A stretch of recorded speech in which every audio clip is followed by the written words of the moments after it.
देखो, एक सत्संग में गुरुदेव भगवान ने बताया कि नाम मिल जाना कोई बड़ी बात नहीं है। गुरुदेव ने बताया कि नाम प्राप्त हो जाना कोई बड़ी बात नहीं है। नाम मिलने के बाद में उस नाम के ऊपर चलना, मर्यादाओं में रहकर उस नाम की इज्जत रखना। नाम यानी शब्द, और शब्द यानी सतगुरु। अपने सतगुरु की इज्जत रखना, उस शब्द को मर्यादा में रह के सुमरण करना, जाप करना, ये सबसे बड़ी बात है। नाम तो किसी को भी मिल जाएगा, कोई बड़ी बात नहीं है। इस नाम की कोई फीस नहीं है, कोई योग्यता नहीं है। मालिक को पता है कि कितनी क्या मर्यादा निभा सकते हैं, और नाम तो परमेश्वर सहज में दे देते हैं। नाम लेने के बाद फिर धीरे धीरे उसे ज्ञान होता है, फिर वो नाम के ऊपर चलना सीखता है। तो नाम मिल जाना कोई बड़ी बात नहीं बताई गुरुदेव भगवान ने। उन्हीं के मुख कमल से सुनते हैं। इसलिए 3 मंत्र के जाप का विधान है। पहला जाप ओम है, एक मंत्र उसमें ओम है, दूसरा तत् मिलकर के ये सतनाम बनता है। इसी को अजप्पा जाप भी कहते हैं, जो श्वासों से सिमरण होता है। ये शब्द तत् मंत्र जो है गुप्त है, ये सांकेतिक है, और सत मंत्र भी सांकेतिक है। ये 2 मंत्र देने का किसी को अधिकार नहीं है। ओम नाम का जाप भी पूरे संत, पूरे ऋषि ही को अधिकार होता है। वो यहां का परम शक्ति होता है। क्या कह रहे हैं परमात्मा? एक छोटा सा पॉइंट और आ गया बीच में गुरुदेव भगवान की महिमा में। क्या कह रहे हैं गुरुदेव कि ओम नाम भी, ये जो ओम नाम है जो ब्रह्म का, ये भी कोई सामान्य संत, सामान्य व्यक्ति नहीं दे सकता है। इस ओम नाम का जाप देने का अधिकारी भी कौन होगा? जो यहां की परम शक्ति होगा। यहां की परम शक्ति, 21 ब्रह्मांड की परम शक्ति। तो भाई और बहनों, आज ओम नाम का जाप देने के अधिकारी इस पृथ्वी पर कौन है? आप और हमें तो भली भांति पता है, परमेश्वर रामपाल जी हैं। इनके अलावा तो कोई नाम देने का अधिकारी है ही नहीं संसार में। ये जितने भी आचार्य, शंकराचार्य, संत, महंत, ये सब केवल अपने जीवन को नरक के रास्ते पर लेके जा रहे हैं, और अपने फॉलोअर के जीवन को नरक के रास्ते पर लेके जा रहे हैं। इन्हें अधिकार है ही नहीं किसी को दीक्षा देने का।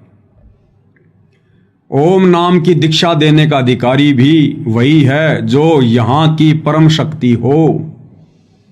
तो आज पूरे विश्व में ओम नाम देने के अधिकारी भी सतगुरु रामपाल जी हैं। तो यहां की परम शक्ति कौन हुई? सतगुरु रामपाल जी।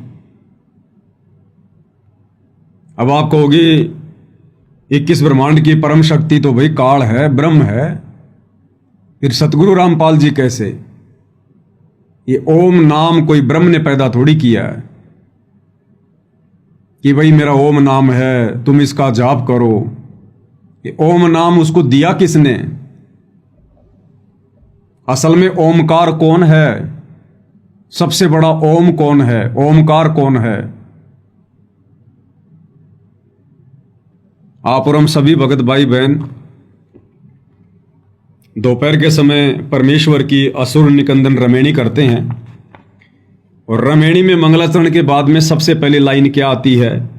सत्य पुरुष समरथ ओंकारा। सत्य पुरुष समरथ ओंकारा।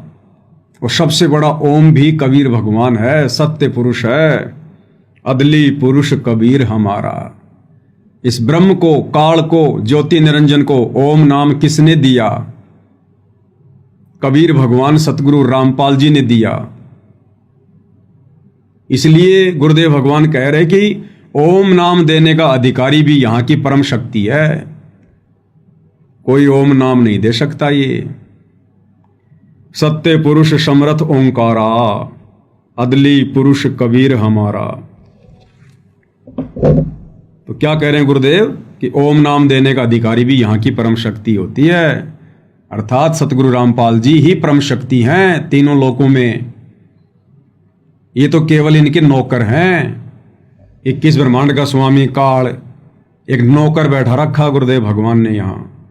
7 संख ब्रह्मांड का स्वामी अक्षर पुरुष एक नौकर बैठा रखा गुरुदेव ने। इसी असुर निकंदन रमेणी में गुरुदेव भगवान क्या कहते हैं? परमात्मा कहते हैं कि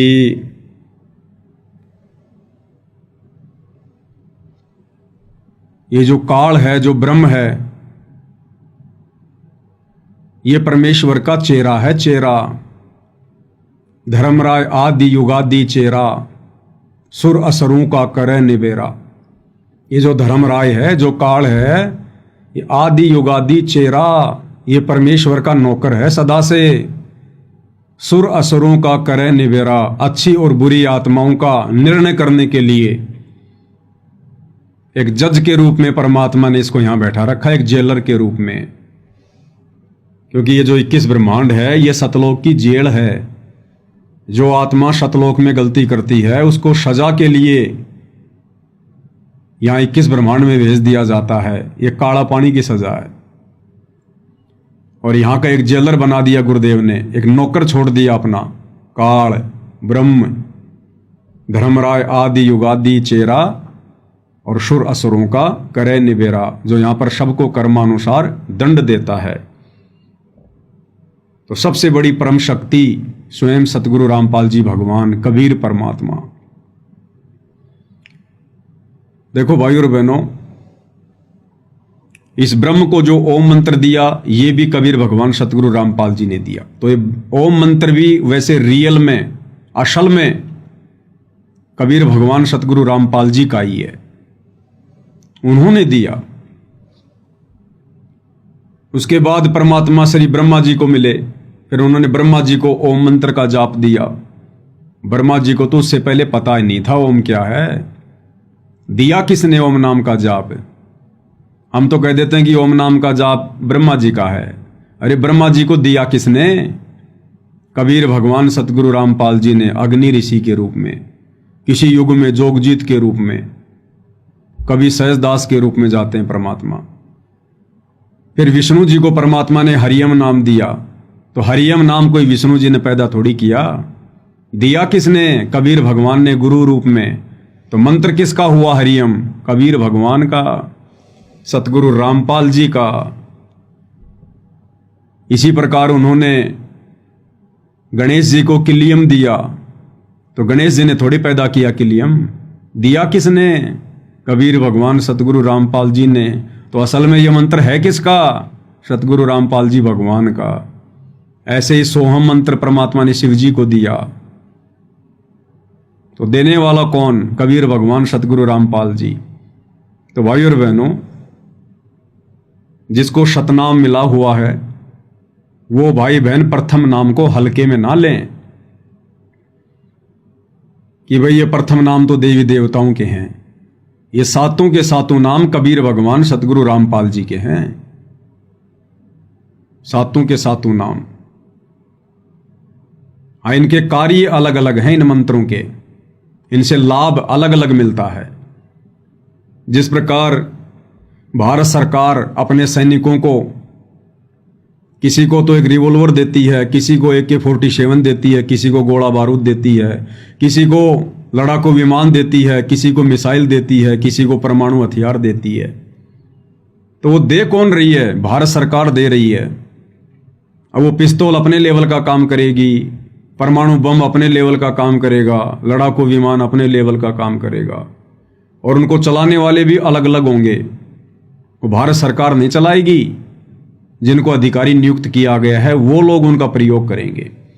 तो इसी प्रकार ये जितने भी मंत्र हैं जो इन देवी देवताओं को प्रदान किए गए हैं, ये सच्ची सरकार सतगुरु रामपाल जी भगवान ने प्रदान किए हैं। और इन देवताओं को परमात्मा ने यहाँ का अधिकारी बना दिया। जिसका जैसा सामर्थ्य है उस हिसाब से परमेश्वर ने इनको ये मंत्र प्रदान कर दिए। तो सतनाम मिलने के बाद में जैसे गुरुदेव भगवान हमें कहते हैं कि बच्चों, सतनाम की प्राप्ति के बाद में हमने सतनाम का ज्यादा सुमरण करना चाहिए, ज्यादा से ज्यादा। प्रथम नाम की भले हम 1 या 2 ही माला कर लें, लेकिन सतनाम मिलने के बाद में प्रथम नाम से ज्यादा महत्व हमने सतनाम को देना है। इसका मतलब ये नहीं है कि प्रथम नाम को हल्के में लेना है, नहीं। भले ही हम 1 ही माला करें प्रथम नाम के सतनाम मिलने के बाद में, लेकिन वो 1 माला भी बड़ी श्रद्धा से, जो विधि गुरुदेव ने बताई है, सुरती नृत्य और मन के साथ में, ये सोचकर कि ये मंत्र वास्तव में मेरे परमात्मा के हैं, मेरे गुरुदेव भगवान के हैं। इन मंत्रों का सुमरण भी मेरे गुरुदेव भगवान का सुमरण है, मेरे परमात्मा का सुमरण है। अगर मेरे परमात्मा, मेरे गुरुदेव भगवान ये मंत्र इन देवी देवताओं को प्रदान ना करते, इनके ऊपर दया ना करते, तो ये देवी देवता कहां से हमारे को लाभ देते। जड़ अगर पूरे पेड़ को पोषण ना देती तो टहनियां कहां से होती, टहनियां नहीं होती तो फिर फल किसके लगते। तो मैन कौन हुआ? जड़, जो प्रोक्ष है, गुप्त है, जड़ से खाद लेकर, पानी लेकर पूरा पेड़ अपना विकास कर पाया है। तो इसी प्रकार हमने प्रथम मंत्र को भी विशेष श्रद्धा के साथ में, और प्रथम मंत्र तो वैसे भी विशेष श्रद्धा के साथ में जाप करने योग्य है, क्योंकि 7 मंत्रों में जो सबसे पहला मंत्र है, जो गुरुदेव भगवान ने ज्ञान गंगा पुस्तक में सार्वजनिक किया हुआ है, शत सुकृत अविगत कबीर, ये परमेश्वर की पूजा का मंत्र है। यानी यही तो है सार नाम, यही तो है सार शब्द, सब कुछ यही है जो परमात्मा हमें शुरू में दे देते हैं। भाई परमात्मा एक है, उनका मंत्र भी एक ही है, और गुरुदेव ने स्पष्ट कर ही दिया है। वैसे जब जब भूल पड़े पुस्तक में और गरीबदास जी की वाणियों में तो खुल के परमात्मा ने कह दिया कि यो सार शब्द सतगुरु कबीर है, यो सार शब्द सतगुरु कबीर है। तो सतगुरु कबीर कौन है बताओ? आज हमारे गुरुदेव भगवान ही तो हैं सतगुरु कबीर। और कबीर उनके शरीर का नाम थोड़ी है, कबीर उनके शरीर का नाम नहीं है। शरीर तो आप और हमारे हैं, परमात्मा का शरीर थोड़ी है। आप और हमारी तरह हाड़ मांस का शरीर थोड़ी है जो उनके शरीर का नाम होगा कबीर। कबीर उनकी मुक्ति का नाम है, मोक्ष मंत्र है, ये सार शब्द है ये। कबीर यानी गुरुदेव भगवान सतगुरु रामपाल जी। जैसे गुरुदेव सत्संग में कहते हैं कि इस कबीर नाम को यदि आपने वैसे भी स्वाभाविक भी कभी जाप कर लिया तो भी आप पुण्य के भागी बनते हैं। इस कबीर नाम को यदि आपने वैसे भी जाप कर लिया, मुंह से बोल दिया, तो भी हमारे पुण्य बनते हैं, पुण्य। जैसे कि बर्फ को यदि हमने गलती से हाथ लगा दिया वो ठंड की देगी, अग्नि में यदि हमने गलती से हाथ डाल दिया वो जलाएगी। इसी प्रकार कबीर परमेश्वर के मोक्ष मंत्र, कबीर का ये गुण है, स्वभाव है। यदि वैसे भी कोई इस मंत्र का जाप कर लेगा तो भी वो पुण्य का भागी बनेगा। चाहे किसी ने अपने बेटे का नाम रखा है कबीर, भले वो उसको अपने बेटे के रूप में पुकार रहा है, ए कबीर, कहाँ रे कबीर, कबीर कहाँ गया, तो भी उस नाम का जाप करने से वो पुण्य का भागी बन रहा है, अनजाने में भी। इसीलिए भगवान ने अपना वैदिक नाम रखा कबीर देव, कि ये नालायक वैसे तो मुझे परमात्मा नहीं मानेंगे, लेकिन मेरी कहीं चर्चा करेंगे और कहेंगे कि हमारे गुरुजी का नाम है कबीर। अरे तुम्हारे गुरुजी का क्या नाम है? कबीर। तो बार बार इस कबीर का नाम लेने से भी ये पुण्य के भागी बनेंगे, पुण्य के भागी। इसलिए सत्य पुरुष ने, परम अक्षर ब्रह्म ने अपना वैदिक नाम रखा कबीर।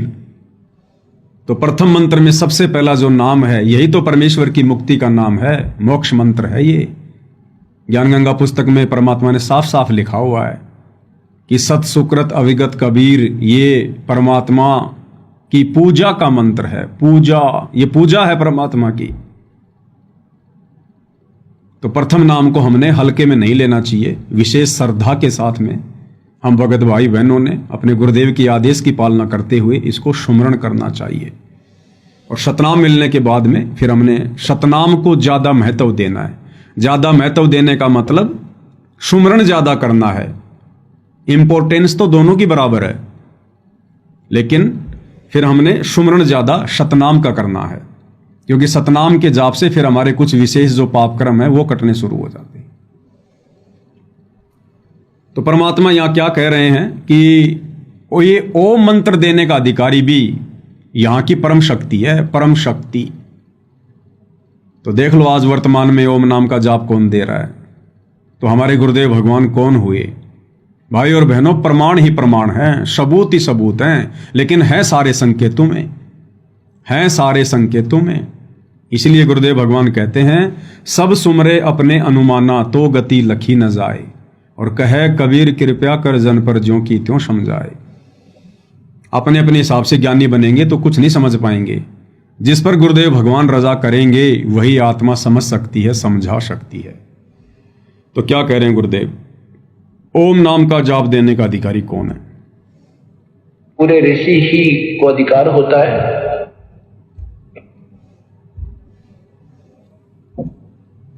ओम नाम का जाप भी पूरे संत, पूरे ऋषि ही को अधिकार होता है। वो परम, वो यहाँ का परम शक्ति होता है, परम शक्ति। और पूर्ण परमात्मा स्वयं आते हैं या उसका अपना कोई दास भेजते हैं, उनको पूर्ण अधिकार होता है, वो तीनों मंत्र प्रदान कर सकता है। वो भी या तो पूर्ण परमात्मा स्वयं आते हैं या अपना कोई दास भेजते हैं, वही इन मंत्रों को दान करते हैं। तो गुरुदेव भगवान अपने आप को छुपाएंगे, ये तो हम सबको पता है। सीधे सीधे तो नहीं कहेंगे कि वो परम शक्ति मैं ही हूं, वो कबीर भगवान मैं ही हूं। तो 21 ब्रह्मांड की परम शक्ति ही ये मंत्र दान कर सकती है। अब बताओ भाई और बहनों, फिर हम कैसे मान ले कि सतगुरु रामपाल जी मां के गर्भ से आए हैं? कैसे माने हम?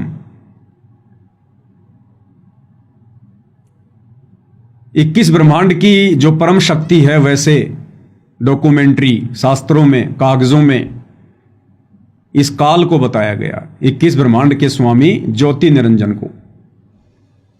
अब भाई और बहनों, क्या आपने किसी शास्त्र में सुना है, पढ़ा है?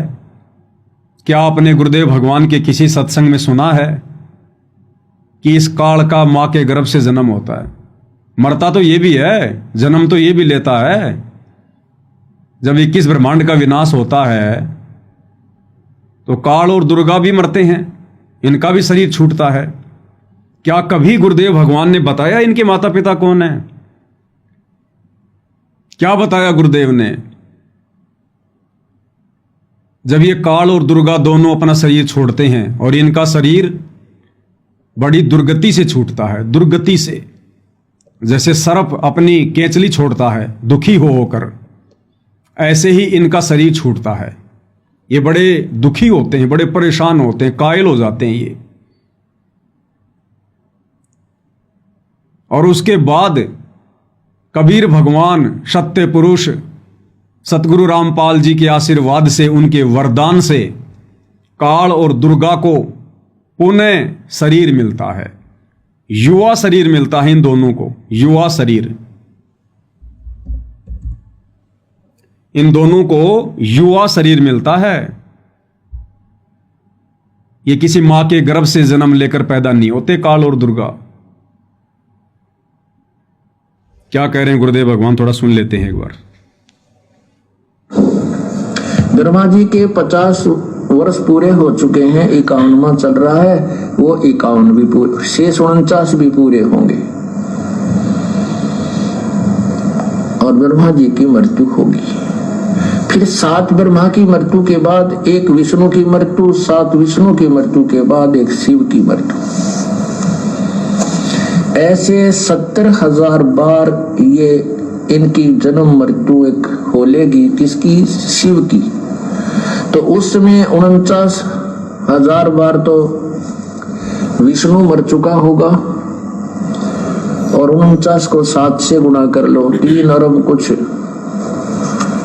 63 बार जो है जो ब्रह्मा मर चुका होगा। तब एक ब्रह्मांड नष्ट होगा और ब्रह्मलोक में रहने वाला ये काल मरेगा, ये इसकी मृत्यु होगी। फिर ये दूसरे लोक में, दूसरे ब्रह्मांड में चले ले जाएगा सारी सृष्टि के प्राणियों को, और वहां कर्म परमात्मा की जो कर्म परमेश्वर ने इसके विषय में लिखा बनाया है सिस्टम, उसके आधार से ये फिर पुनर्जन्म होगा, इसका भी और दुर्गा का भी। पुनर्शरीर धारण करेंगे अपनी इच्छा से, जैसे शब्द शक्ति से। कैसे शब्द धारण करेंगे ये दोनों? परमात्मा ने एक वरदान दे रखा है इनको, ये पुनः अपनी इच्छा से शब्द शक्ति से शरीर धारण करते हैं दोनों। काल और दुर्गा बार बार मरते हैं, लेकिन किसी मां के गर्भ से जन्म लेकर उत्पन्न नहीं होते। अब सोचो भाई और बहनों, 21 ब्रह्मांड की परम शक्ति काल और दुर्गा, जब ये काल भी मां के गर्भ से जन्म लेकर पैदा नहीं होता, जन्म नहीं लेता, तो सतगुरु रामपाल जी भगवान जो इस काल के बंध से हमें छुड़वाएंगे, छुड़वाने के लिए आए हैं। अरे काल के बंध से कौन छुड़वा सकता है? जो काल से बड़ा होगा, जो काल से परम शक्ति होगी, काल से सर्वश्रेष्ठ जो शक्ति होगी, वही तो हमें काल के जाल से मुक्त करवाएगा। और जब ये काल ही मां के गर्भ से जन्म लेकर उत्पन्न नहीं होता, तो वो परम शक्ति सतगुरु रामपाल जी भगवान जो काल के सिर पर पैर रखवा कर हमें शतलोक लेकर जाएंगे, क्या वे सतगुरु रामपाल जी भगवान मां के गर्भ से जन्म लेकर आएंगे? ये कॉमन सेंस की बात है, कॉमन सेंस की बात है।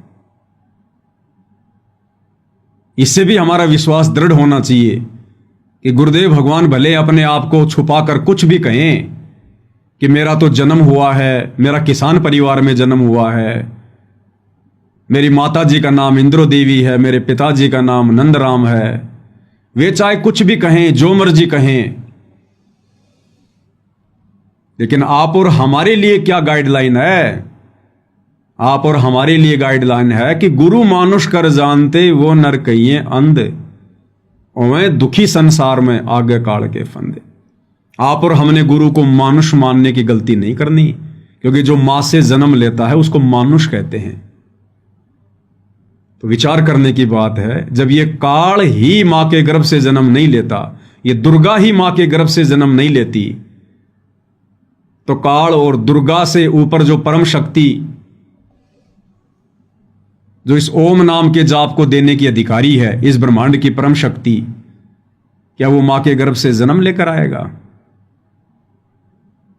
इसलिए जो भगत भाई बहन अपने गुरुजी के विषय में ऐसी घटिया सोच रखते हैं कि गुरुजी का जन्म हुआ है, वो भक्ति योग्य भगत नहीं है, वो भक्ति योग्य प्राणी नहीं है, मोक्ष के अधिकारी प्राणी नहीं है वो। तो परमेश्वर ने क्लियर किया है, बिल्कुल सत्संगों में सारे भेद छुपा रखे हैं गुरुदेव भगवान ने, कोई कमी नहीं छोड़ रखी मालिक ने। तो क्या कह रहे हैं परमात्मा? पूरे संत, पूरे ऋषि ही को अधिकार होता है, वो पूर्व परम, वो यहाँ का परम शक्ति होता है, परम शक्ति। और पूर्ण परमात्मा स्वयं आते हैं या उसका अपना कोई दास भेजते हैं, उनको पूर्ण अधिकार होता है, वो तीनों मंत्र प्रदान कर सकता है, वो भी जिसको आदेश प्रभु का हो। अन्य के द्वारा ये 3 मंत्र भी अगर कोई प्राप्त करता है तो भी वो पार नहीं हो सकता। इन तीनों मंत्रों के प्राप्त होने के उपरांत भी अगर कोई आप मर्यादा भंग कर दोगे, नियम में नहीं रहोगे, तो भी आप फेल हो जाओगे। ऐसा तीनों मंत्र प्राप्त करने के बाद भी यदि आप कोई नियम भंग कर दोगे, मर्यादा तोड़ दोगे, आपकी श्रद्धा में कोई कमी रही, यदि आपने गुरु को मानुष माना, गुरु के अलावा किसी और में परमात्मा देखा, तो भी हम यहीं रह जाएंगे। और आगे फिर गुरुजी क्या कह रहे हैं? परमेश्वर कह रहे हैं कि नाम मिल जाना कोई बड़ी बात नहीं है। पर अपॉइंटमेंट होगी तो फिर वो डिसमिस ना होगा। तो ये अनजानपने हम कर करके अभी फेल होते रहे। हमने अंतिम श्वास तक मर्यादा में रहते हुए अपनी मजदूरी करनी है, तभी हमें ये मजदूरी का प्रतिफल मिलेगा, नहीं तो अब्सेंट लग जाएंगी और तनख्वाह मिलेगी उस दिन बहुत कम पैसे मिलेंगे। इसलिए हमें सावधानी बहुत रखनी पड़ेगी। नाम ले लेना कोई बड़ी बात नहीं, क्या कह रहे हैं गुरुदेव? नाम ले लेना कोई बड़ी बात नहीं। ध्यान से सुन लो, रखनी पड़ेगी। नाम ले लेना कोई बड़ी बात नहीं, क्योंकि आपके पुण्य बहुत अच्छे हैं जो परमात्मा ने स्वीकार किया। उपदेश मिल गया, उसके बाद मर्यादा बहुत जरूरी है, बहुत आवश्यक है। मर्यादा में नहीं रहे तो सारा काम फिर बिगड़ जाएगा। जैसे माता गर्भ को रखे यत्न बनावे, ठेस लगे तक क्षीण होवे, तेरी ऐसे भक्ति जावे। अब भाई और बहनों, पूज्य गुरुदेव भगवान भी बार बार अपने प्रवचनों में मर्यादा के ही पीछे पड़े रहते हैं, मर्यादा के पीछे जोर देते हैं कि बच्चों नाम कोई बड़ी बात नहीं है, नाम कोई बड़ी बात नहीं है। नाम लेकर यदि तुमने मर्यादा नहीं निभाई तो तुम्हारा बना बनाया खेल बिगड़ जाएगा। और दूसरी तरफ ये काल भी भाई और बहनों मर्यादा तुड़वाने के ही पीछे पड़े रहता है। इस काल को भी यही चिंता है, जिस प्रकार सतगुरु को चिंता है कि ये आत्माएं मर्यादा ना तोड़ दें, मर्यादा ना तोड़ दें, इसी प्रकार काल को भी यही चिंता है कि ये आत्माएं मर्यादा में रह के भक्ति ना कर लें, मर्यादा में रह के भक्ति ना कर लें। कैसे मैं इनका समय बर्बाद करवाऊं, कैसे मैं इनकी श्वासें बर्बाद करवाऊं, कैसे मैं इनकी मर्यादाएं तोड़वाऊं। काल इसी बात के पीछे लगा रहता है। और यही हम भगत भाई बहनों ने सावधानी बरतनी पड़ेगी वर्तमान में। तो दास कह रहा था कि सतलोक आश्रमों से जुड़े हुए भाई बहन ये भक्ति के निकट भी नहीं है। भले इन्होंने नाम दीक्षा ले रखी है, सार नाम भी ले रखा है, शतनाम भी ले रखा है, लेकिन अभी गुरुदेव भगवान ने क्या बताया कि नाम ले लेना कोई बड़ी बात नहीं है। उसके बाद तो मर्यादा, गुरु वचन, श्रद्धा, समर्पण, भगत के 16 श्रृंगार, 16 आभूषण, उसके बाद तो जी जान लगानी पड़ती है।